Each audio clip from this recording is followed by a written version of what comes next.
మనకి ప్రస్తుతం బంగ్లాదేశ్లో ఒక విధ్వంసకరమైనటువంటి ఎన్విరాన్మెంట్ క్రియేట్ అయింది కదా.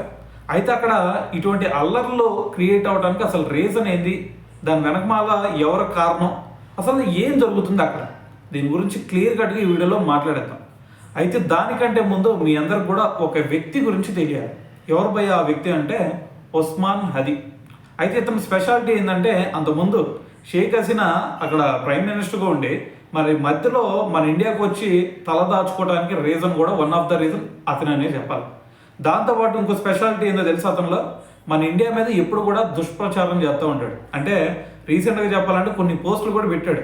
ఆ పోస్టులు ఏమని రాశాడు తెలుసా, మన ఇది ఇండియాలో కొన్ని రాష్ట్రాలు ఉంటాయి కదా ఆ సరౌండింగ్స్లో, అయితే ఆ రాష్ట్రాలన్నీ కూడా బంగ్లాదేశ్లో అంట. బంగ్లాదేశ్లో ఉన్నటువంటి కొన్ని రాష్ట్రాలని ఇండియా ఆక్రమించుకుందంట. సో ఇటువంటి వ్యాఖ్యలు చేస్తూ ఉంటాడు. అంటే ఒక రకంగా చెప్పాలంటే బంగ్లాదేశీయుల్ని ఇండియా మీదకి ఒసుగలిపేటటువంటి ప్రయత్నం చేస్తూ ఉంటాడు. అయితే మరి ఎప్పుడైతే ఈ పోస్టులన్నీ పెట్టాడో దాని తర్వాత అతనికి ఆల్రెడీ షేక్ హసీనాని ఇటువైపు పంపించినటువంటి సందర్భం కూడా ఉంది కదా. అయితే మరి ఇవన్నీ దృష్టిలో పెట్టుకొని సంథింగ్ ఏదో జరిగి అతను నమాజ్ చేసుకొని ఒక రిక్షా మీద వెళ్తూ ఉండేటప్పుడు ఒక బైక్ మీద ఇద్దరు వ్యక్తులు వచ్చి అతన్ని పాయింట్ బ్లాంక్లో పెట్టి గన్తో షూట్ చేసిన తర్వాత ఇతన్ని ఎక్కడ తీసుకెళ్లారు, సింగపూర్ తీసుకెళ్లారు. అక్కడ చికిత్స చేశారు, అంతా కూడా అయిపోయింది. దాని తర్వాత ఇతను బతికాడా అంటే బతికింది లేదు, చనిపోయాడు. మరి చనిపోయిన తర్వాత ఇతను ఒక స్టూడెంట్ లీడర్ కదా, ఆల్రెడీ అంత ముందు చూసుకుంటే కొన్ని అల్లర్లు కూడా క్రియేట్ చేశాడు. అయితే ఇతనికి సపోర్టింగ్ ఉండేటటువంటి వ్యక్తులు ఉంటారు కదా, వీళ్ళందరూ ఏం చేశారు, మరి ఎవరో ఆ బైక్ మీద వచ్చి అతన్ని చంపినటువంటి వ్యక్తులు ఎవరో, దీని గురించి మాకు ఒక క్లారిటీ కావాల్సిందే, దానికి కారకులు ఎవరు అనే దాని గురించి మాకు ఫుల్ డీటెయిల్స్ కావాలి అని చెప్పేసి వాళ్ళు నిరసనలు చేపట్టారు. దీంతో భాగంగానే తెలుసు కదా, అంతకుముందు షేక్ హసీనానే పంపించిన వాళ్ళు అంటే ఇంక వాళ్ళ గురించి మీ అందరికి తెలుసు కదా ఎంత రచ్చ చేస్తారో అనేది. సో దీంట్లో భాగంగా వాళ్ళు ఏం చేశారు, వెళ్ళి అక్కడ 2 మీడియా ఛానళ్ళు ఉంటాయి. ఆ మీడియా సంబంధించినటువంటి ఆఫీసులు ఏవైతే ఉంటాయో వాటికి ముందు గేటు వెనకమాల గేటు ఈ రెండింటిని కూడా తాళాలతో క్లోజ్ చేసేసి దానికి నుప్పండి ఇచ్చేశారు. సో దాంట్లో ఎవరైతే సిబ్బంది ఉంటారో వాళ్ళందరినీ కూడా భయభ్రాంతులకు గురి చేశారని చెప్పాలి. అయితే మరి ఇదంతా ఒక ఎత్తు అయితే, దాని తర్వాత యూనిస్ అనే వ్యక్తి గురించి మీ అందరూ తెలియాలి. అయితే అక్కడ ఉన్నటువంటి ప్రభుత్వం, అక్కడ ఇప్పుడు తాత్కాలిక పిఎంగా అతనే ఉన్నాడు అనమాట. అయితే వాళ్ళు ఏం చేస్తున్నారు, అక్కడ ఉన్నటువంటి ప్రభుత్వం ఖచ్చితంగా దీనికి కారణం ఎవరు అనే దాని గురించి మాకు ఫుల్ డీటెయిల్స్ ఇవ్వాలి అని చెప్పేసి ఆ ప్రభుత్వాన్ని కోరుతూ ఉన్నారు. అయితే మరి ప్రభుత్వం ఏమైనా సరే మరి ముందుకు తీసుకెళ్తుందా ఈ కేసుని, మరి అంత యాక్టివ్గా అయితే ముందుకు తీసుకెళ్ళట్లేదు.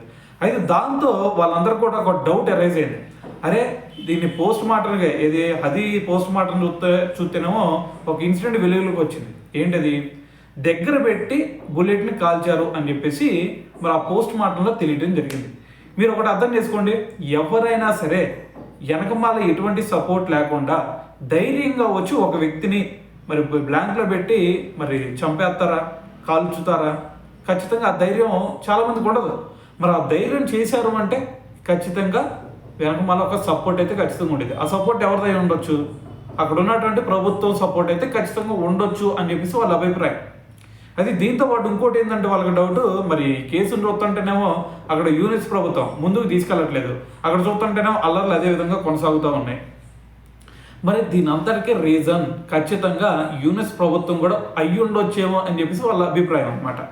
అయితే దీంతో పాటు యూనిస్ ప్రభుత్వం ఎందుకు అక్కడ అల్లర్లని మరి ఎందుకు అక్కడితో స్టాప్ చేయట్లేదు అంటే, రేపు ఫిబ్రవరిలో ఎలక్షన్లు రాబోతూ ఉన్నాయి.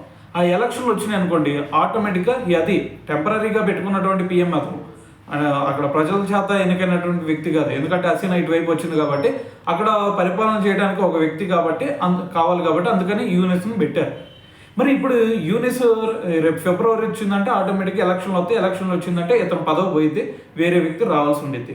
సో అందుకని చెప్పేసి ఈ వ్యక్తి ఏం చేస్తున్నాడు, ఎలాగైనా సరే ఈ అల్లర్ని ఇదే విధంగా కంటిన్యూ చేసాం అనుకోండి, రేపు ఎలక్షన్లు ఫిబ్రవరిలో పెట్టకుండా ఒరే బాబు ఏం ఒక పక్కన అల్లర్లు జరుగుతూ ఉంటే నీ ఎలక్షన్ గోలేంద్ర అని చెప్పేసి వీటిని ఎక్స్టెండ్ చేయొచ్చు.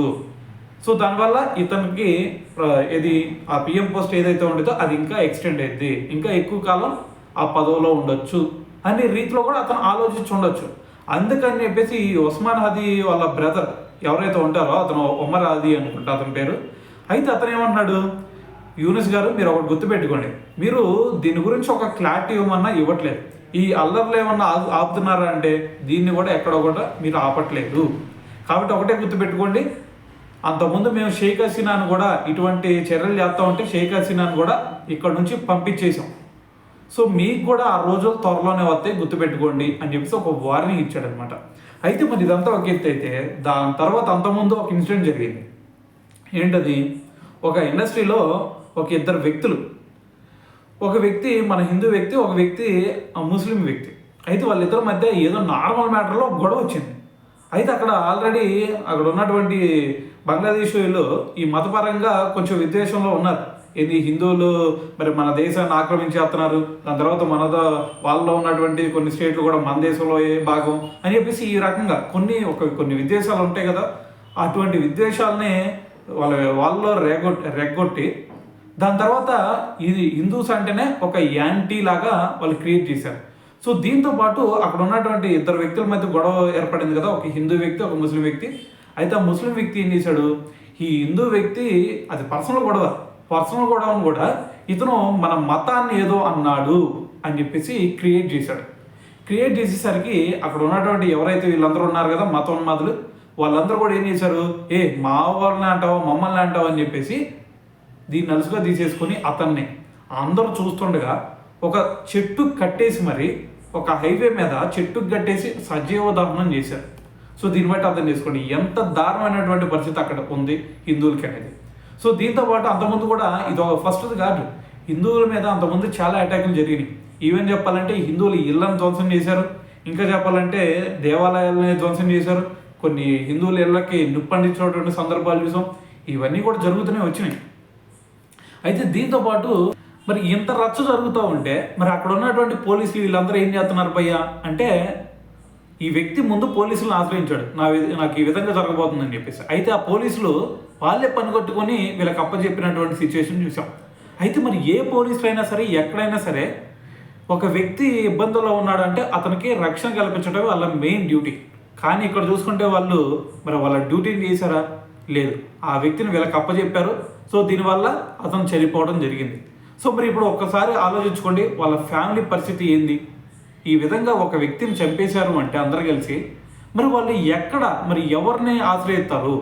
వాళ్ళకుండే బాధను తీర్చేటటువంటి వ్యక్తులు ఎవరు కూడా మరి ముందుకు వచ్చేటటువంటి ఛాన్సే లేదు. ఎందుకంటే ఇటువైపు ప్రభుత్వం మొత్తం కూడా ఎగ్నెస్ట్ అయినప్పుడు ఒక ఫ్యామిలీ ఏం చేయగలిగిద్ది? సో కాబట్టి ఇక్కడ మొత్తం కూడా వెనకమాల నుండి నడిపిస్తుంది ప్రభుత్వమే అని చెప్పేసి కూడా కొన్ని వ్యాఖ్యలు అవుతూ ఉన్నాయి. కొన్ని న్యూస్ పేపర్లో కూడా మనకి ఆర్టికల్స్ రావడం జరుగుతూ ఉంది. సో మరి అయితే ఇదంతా ఒక ఎత్తు అయితే, ఇంకో విషయం ఏంటంటే ఇక్కడ మనం మాట్లాడుకోవాల్సింది, ఎవరినైనా సరే ఎంత బలహీనుడైనా సరే అతన్ని హింసిస్తూ ఉంటే ఖచ్చితంగా వాడిలో ఒక కసి రగులుతూ ఉండిద్ది. ఎలాగైనా సరే మనందరం కూడా వీడికి వ్యతిరేకంగా వెళ్ళాలి అని చెప్పేసి. అయితే దీంట్లో భాగంగా ఇప్పుడు అక్కడ ఎవరైతే హిందువులు ఉంటారో, అది జైల్లో అవ్వచ్చు లేదంటే బూత్లో అవ్వచ్చు, ఇంకెవరైనా సరే అక్కడ ఉన్న మైనార్టీగా ఉన్నటువంటి వ్యక్తులు ఎవరైతే ఉన్నారో వాళ్ళందరూ కూడా ఇప్పుడు ఎగ్నెస్ట్గా మాట్లాడటం జరుగుతుంది. సో దీంట్లో భాగంగానే అక్కడ ఉన్నటువంటి ప్రభుత్వాన్ని నిలదీస్తూ ఉన్నారు. మరి మేము మైనార్టీలుగా ఉన్నాం, మరి మా మీద ఈ విధంగా దాడులు జరుగుతూ ఉన్నాయి, మరి ప్రభుత్వం నుంచి మాకు ఎటువంటి ప్రొటెక్షన్ లేదు, ఖచ్చితంగా మాకు ఇప్పుడు ఒక రక్షణ అనేది కావాల్సిందే అని చెప్పేసి వాళ్ళు ఇప్పుడు రోడ్ల మీదకి వచ్చి ప్రొటెస్ట్ చేస్తూ ఉన్నారు అనమాట. సో మరి ఇప్పుడు ఉన్నటువంటి ప్రభుత్వం మొత్తం అక్కడ అల్లకల్లలో మొత్తం కూడా చూస్తూ ఉంటే, ఇప్పుడు యూనుస్ కూడా అతని పదవికి రాజీనామా చేయాల్సినటువంటి సిచ్యువేషన్ వస్తుంది. ఎందుకంటే ఆల్రెడీ అక్కడ 3 వ్యక్తులు, ఇది వాళ్ళకి సలహాదారులు ఉంటారు కదా, ఆ 3 సలహాదారులు ఆల్రెడీ రిజైన్ చేశారు. సో ఇప్పుడు యూనుస్ కూడా రిజైన్ చేయాల్సినటువంటి సందర్భం వచ్చింది. ఒకవేళ అతని మీద అటాక్ చేశారనుకోండి, షేక్ హసీనా లాగా మన ఇండియాకి వస్తాడు అనుకోమాకండి.